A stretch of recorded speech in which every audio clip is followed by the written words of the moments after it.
Everybody, it's Jeff, and we are back with another most interesting coin auctions for the week of February 21st, 2021.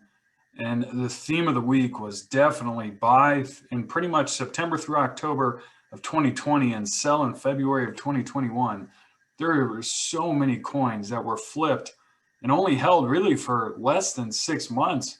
But amazingly, almost all of them have gone up in value. And I'm going to touch on that today. Let's jump right into it. Starting off with seemingly a very basic Roosevelt dime. As you see, a Mint State 66 full band. To people who don't understand Roosevelt dimes, they view this as a $5 coin. If you're familiar with Roosevelt dimes, you might recognize 1980 as one of the toughest years to get a full band. So tough that this is a top pop with zero higher. Only one graded a Mint State 66 full band. And even more extreme, this is a $4,000 price guide, and only three total have been graded full band in Mint State. As you can see, there were two in 64 and one in 66. So I went out and I pulled out all of the PCGS registry sets that would need this coin. And as you can see here, it really ranges between about 35 and 65. I'm sure there's quite a bit of overlap of people who have, for example, the date set, also have the basic set, also have the variety one. So maybe 20 to 50 people would want this coin. And amazingly, it sold for $3,150. Jumping to auction number two on a somewhat similar note here, another very modern Mint State 68 1992D. And this one will blow your mind. Not only because it's a very modern coin. Some people would probably scoff at a coin like this, but it's a top pop, none higher. As you could see, $6,000 price guide, 389 million of them minted, and just one found itself in a PCGS Mint State 68 holder, which is pretty crazy into itself. This coin actually sold September 20th of 2020, as you can see here, for $2,182. And it came back up for auction in February. It sell for $6,000 this week. When you compare that to the price in September, that is a 175% increase. This wins the shocker of the week, in my opinion. How it went up that much in value. Obviously, a coin like this is all about a coincidence of two bidders that happen to want it at the same time. And obviously, there were not two bidders back in September 20th of 2020, and there clearly were at least two today to bid it up to $6,000 or triple its value. Kudos to the seller and the fact that they bought it back then. And I'm sure it was more luck than anything else, but pretty interesting sale.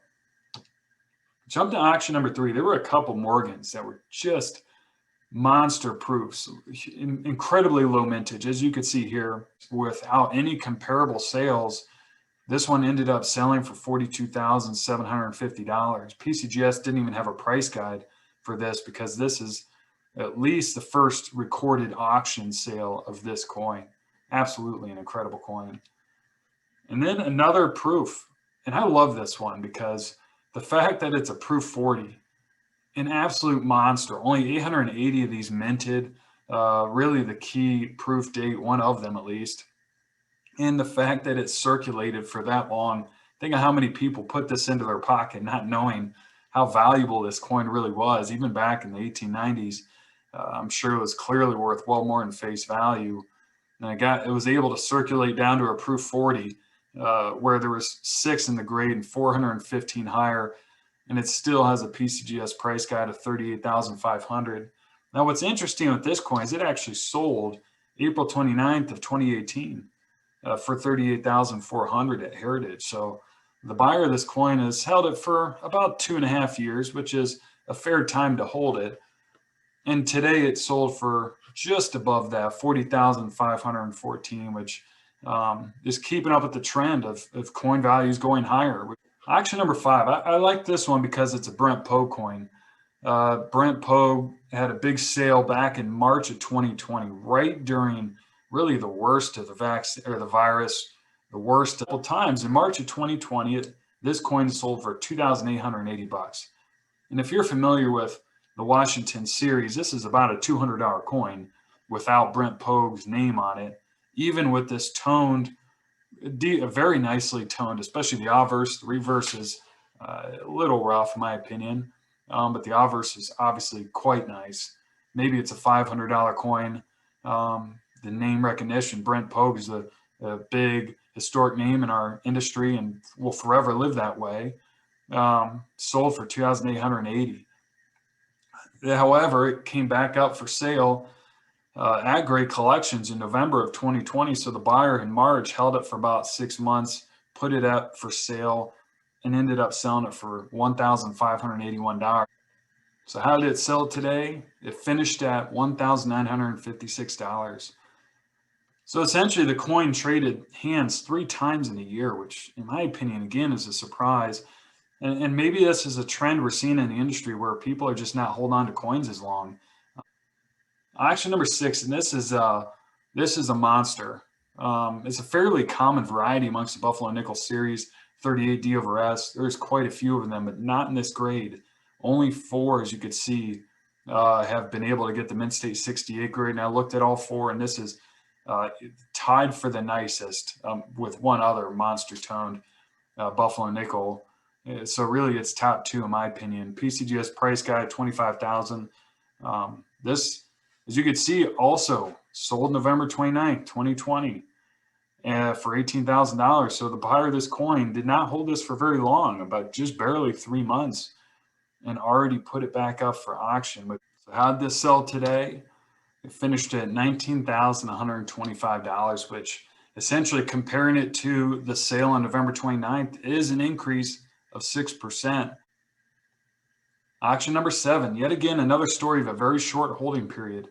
This monster, as you can see, part of the War Nickel series, a very popular series to collect. This is a 45D and a Mint State 68 full step, which is a super high grade. But as you can see, PCGS has 9 in the grade with 1 higher. So obviously, it targets the registry set group. Has a price guide of 12.5, but this actually sold October for 51.60, which is roughly in line. The PCGS price guide is way inflated, in my opinion. At least in 2020 it was, with the coins selling between about 5 and 6 grand. But this one came back up for sale and sold for $6,500 roughly, which is an impressive 25% increase in 4 months. I thought it was a fun fact that over the exact same time window, the S&P was up 12%. So actually, buying this Buffalo Nickel would have netted you a little more, although it probably would have been about a wash after you take out the buyer's premium. But I thought that was a fun little example there, especially when the S&P did nothing but go higher over that period.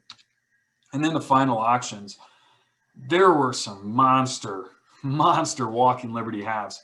Holy smokes. These were the 3 biggest of the monsters. But there were about 15 of them that came up, and they were ranging from about 4,000 all the way up to the beast, which is the 21D here, which I'll show you in a second.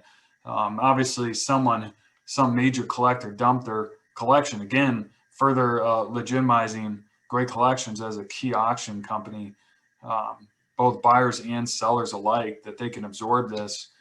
You look at the pop, PCGS, pop 4, 5 better. I mean, you can see these are high level, high ranking, even though the grades themselves at 65 and 66 don't appear that high.